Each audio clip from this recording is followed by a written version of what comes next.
Hello bros and sis, hello friends et bienvenue sur cette nouvelle vidéo de notre challenge 40 jours dans le désert. Nous sommes au jour numéro 24.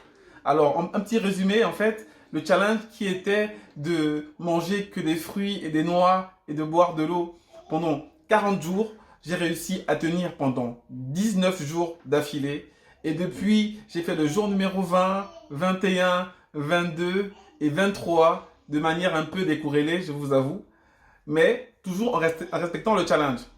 Aujourd'hui, au jour numéro 24, on repart de plus belle pour finir du 24 à 40 de challenge non-stop.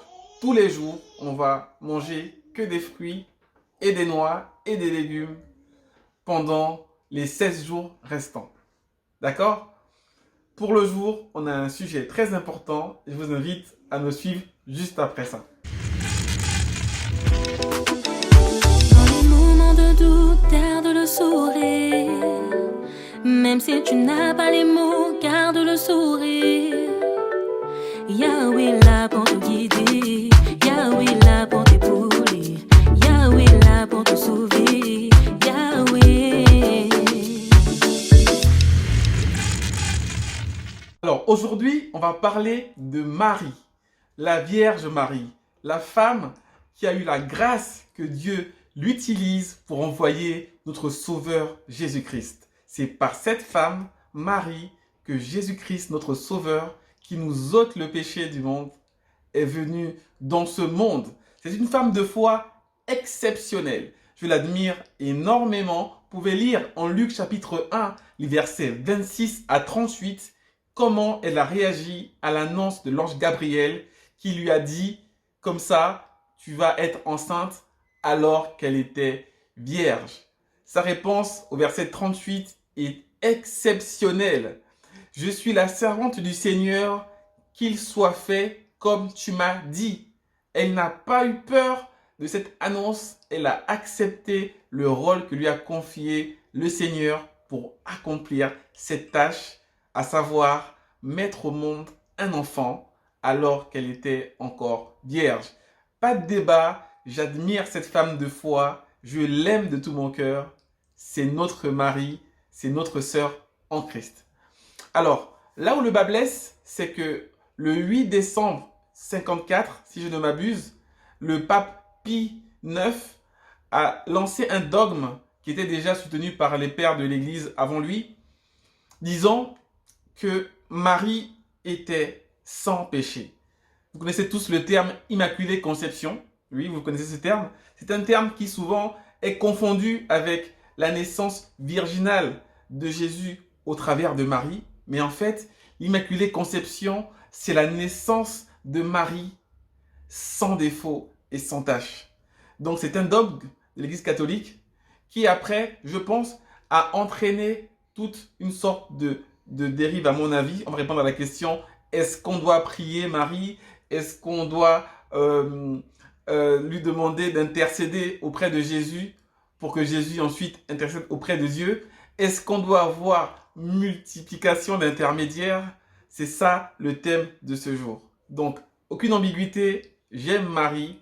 Et par contre, le dogme de l'Immaculée Conception, pour moi, n'est pas privé, n'est pas clairement énoncé dans la parole de Dieu. Il n'y a aucun texte biblique qui confirme cette thèse. Ça reste un dogme d'une église. Et je pense que ici sur notre chaîne, on est là pour parler de la parole de Dieu et de ce qui est écrit, ce qui est sûr et certain. Donc, Marie est une femme exceptionnelle, mais qu'elle soit sans défaut, sans tache, ça, j'en suis pas certain et honnêtement, je suis même certain du contraire. Alors, on n'a pas pour vocation dans cette vidéo comment dire, à descendre Marie. Non, c'est pas du tout le but. Sauf que en parlant avec des amis à moi, des frères en Christ, qui croient en Jésus-Christ, bien sûr, donc qui sont des frères en Christ, mais qui pensent vraiment que Marie, comme on dit, l'Immaculée Conception a été conçue sans défaut et que aussi Marie n'a jamais connu d'homme, donc n'a jamais connu son époux Joseph. Donc selon eux, elle est morte en étant vierge. Alors on va prendre quelques versets pour montrer en effet que Marie a eu des enfants et que son mari Joseph ne l'a pas épousée pour ne pas la connaître, pour ne pas avoir de relation avec elle. On va prendre 3 versets qu'on va lire ensemble. Préparez-vous, je prends mon téléphone. On va voir ensemble ça parce que je pense que c'est peut-être le fait qu'on est quelque part un peu sacralisé qui fait qu'on dise que voilà, elle est sans péché, elle n'a pas eu de relation après, etc. On va lire ça ensemble. On va commencer par Matthieu 1, 25. Donc, Matthieu 1, 25. On va lire ça ensemble. Hop, Matthieu 1, 25 que je vais vous partager ici sur l'écran dès que je l'ai. Hop, on va lire à partir du verset 23, 22 même. Ainsi se réalise ce que le prophète a dit de la part du Seigneur. La jeune fille attendra un enfant, elle mettra au monde un fils, on l'appellera Emmanuel, ce qui veut dire Dieu avec nous. Ça c'est très important, ça veut dire que Dieu avec nous, cet enfant qui va venir, Emmanuel, sera Dieu avec nous. C'est pas notre sujet. Quand Joseph se réveille, il fait ce que l'ange du Seigneur lui a commandé. Il prend sa femme chez lui, mais il ne la connut point jusqu'au jour où Marie met au monde un fils à qui on donnera le nom de Jésus.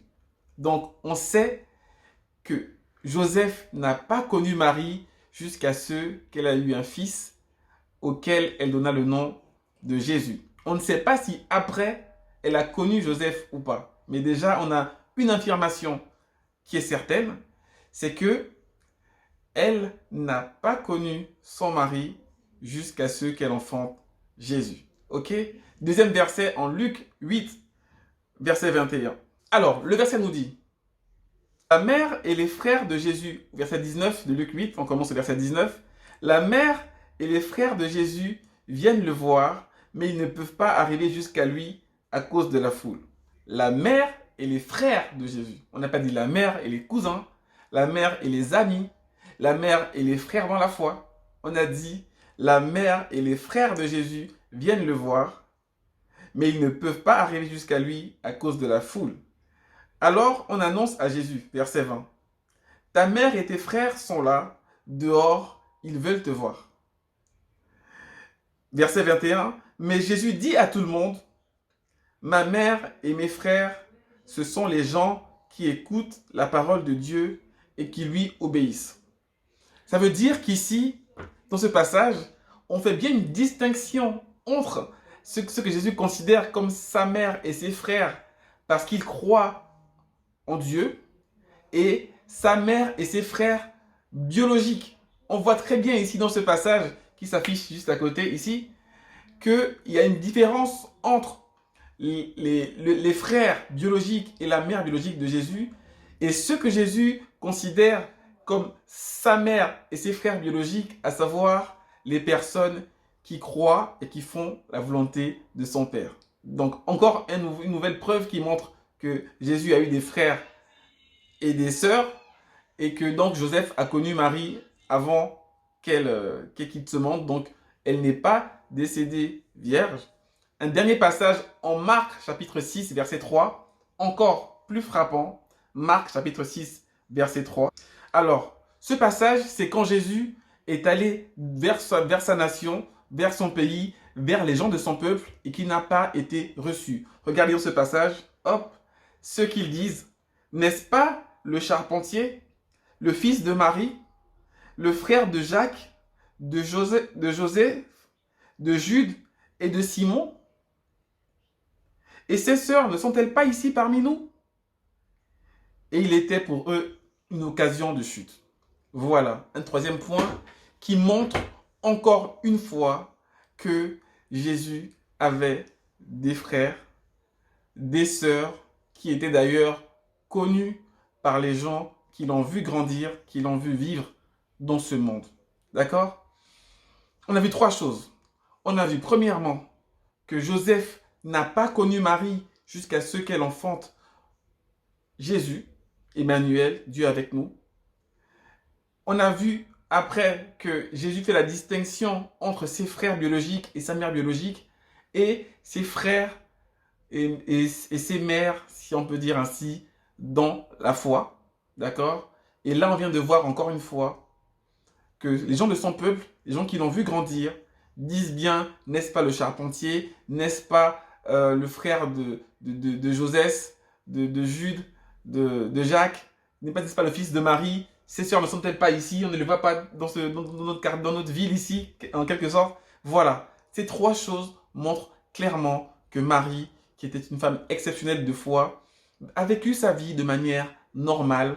Elle a eu des enfants, pas dans le péché parce qu'elle était mariée, mais c'est simplement pour dire qu'en effet, la théorie qui dit qu'elle est née vierge, sans péché, et surtout qu'elle est morte vierge, n'est pas vraie. D'accord? Et c'est pour cela que je préconise justement de ne pas prier Marie. Pour le dernier verset de cette vidéo, on va prendre 1 Timothée chapitre 2, verset 5. Voilà le verset qui nous dit « Car il y a un seul Dieu et aussi un seul médiateur entre Dieu et les hommes, Jésus-Christ homme. » Voilà. Car il y a un seul Dieu et aussi un seul médiateur entre Dieu et les hommes, Jésus-Christ homme.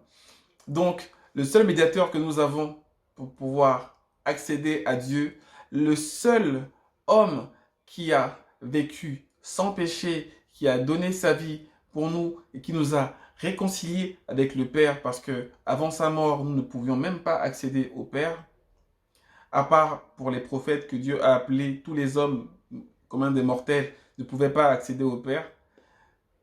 C'est Jésus. C'est Jésus qui a vécu sans péché et qui a donné sa vie pour nous sur la croix afin que nous soyons sauvés. Si nous mettons notre foi en Jésus-Christ, nous pouvons avoir la vie éternelle que Dieu nous offre au travers de lui. Et c'est aussi lui qui est le seul médiateur entre nous et Dieu. Alors, laissons notre sœur Marie, s'il vous plaît, tranquille. Ne la mettons pas sur le piédestal sur lequel on la met aujourd'hui. Oui, c'est une femme exceptionnelle qui a fait des choix exceptionnels, qui a fait des choses exceptionnelles, mais nous ne devons pas la prier, nous ne devons pas la mettre comme intermédiaire entre nous et Jésus, ou même entre nous et Dieu. Laissons-la tranquille. Il y a un seul Dieu et aussi un seul intermédiaire entre Dieu et les hommes, Jésus-Christ, homme. Ok? Merci d'avoir regardé cette vidéo jusqu'à la fin. Encore une fois, le but n'est pas de décrédibiliser un courant religieux chrétien par rapport à un autre. Le but est de partager la vérité de la parole de Dieu. Si vous avez des commentaires qui sont contre ce que j'ai dit, n'hésitez pas à les mettre en commentaire de la vidéo. Si vous voulez plus de débats plus profonds avec moi, écrivez-moi en inbox. D'accord? Je vous répondrai avec plaisir. Jusqu'à cela, rendez-vous demain pour le jour numéro 25 de notre challenge 40 jours dans le désert. See you when I see you. Peace.